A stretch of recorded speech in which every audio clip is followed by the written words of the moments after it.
Hello guys, hari ni ada satu set PC. PC kali ni dia pakai memang custom habis lah. Dia punya kosmetik ada semua lah. Yang nak tahu spek dia, dia pakai kat sini Ryzen 5 7500F, 32GB RAM. Graphic card dia pakai kat sini 50608GB, warna putih lah, colourful. Lepas tu dia pakai motherboard dekat sini B650M. Kat belakang dia punya motherboard cun-cun warna hitam. Lepas tu dia pakai AIO daripada ID Cooling Space lah.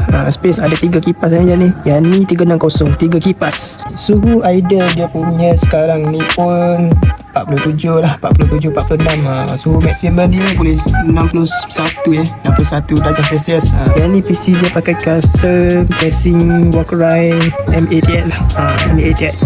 Dia punya aksesori kabel management dia ni ada lampu yang ni slab 3.0 lah, 3.0 RGB. Itu saja perkongsian ringkas daripada Waya. Yang mana nak buat PC custom.